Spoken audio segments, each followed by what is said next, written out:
নমস্কার বন্ধুরা, অন্নপূর্ণা রান্নাঘরে আপনাদের সকলকে স্বাগত। আজ আমি রান্না করব চেলা মাছের তেল ঝাল। তার জন্য আমি নিয়েছি এখানে 3 পিস চেলা মাছ, নিয়েছি জিরা, সামান্য ধনে, গোলমরিচ আর শুকনো লঙ্কা। মাছটা আমি ধুয়ে নিয়ে চলে এসেছি। এবার এর মধ্যে আমি নুন হলুদ ভালো করে মাখিয়ে নেব। নুন হলুদ মাখানো হয়ে গেছে, এদিকে আমার মশলাটাও বাটা হয়ে গেছে। এবার আমি কড়াইটা বসিয়ে নিয়েছি, কড়াইটা আমার গরম হয়ে গেছে। এর মধ্যে দিয়ে দেবো সর্ষের তেল।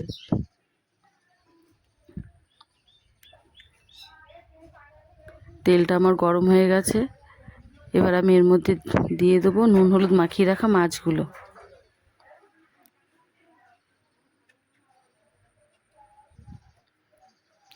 মাছগুলোকে আমি হালকা করে ভেজে নামিয়ে নেব।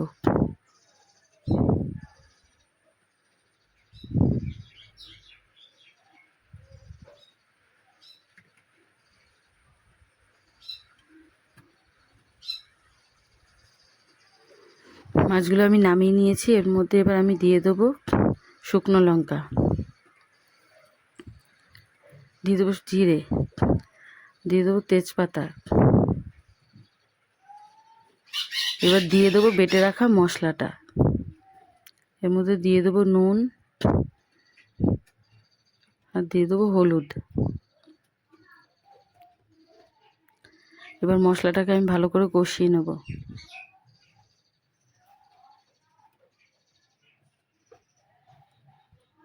মশলাটা আমার কষানো হয়ে গেছে। এবার আমি এর মধ্যে দিয়ে দেবো জল।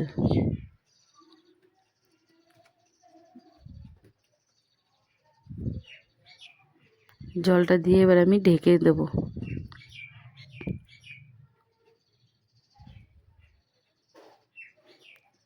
ঝোলটা আমার ফুটে গেছে। আমি ঢাকনাটা তুলে এর মধ্যে দিয়ে দেবো ভেজে রাখা মাছগুলো। এবার মাছগুলোকে ভালো করে ফুটিয়ে নেব।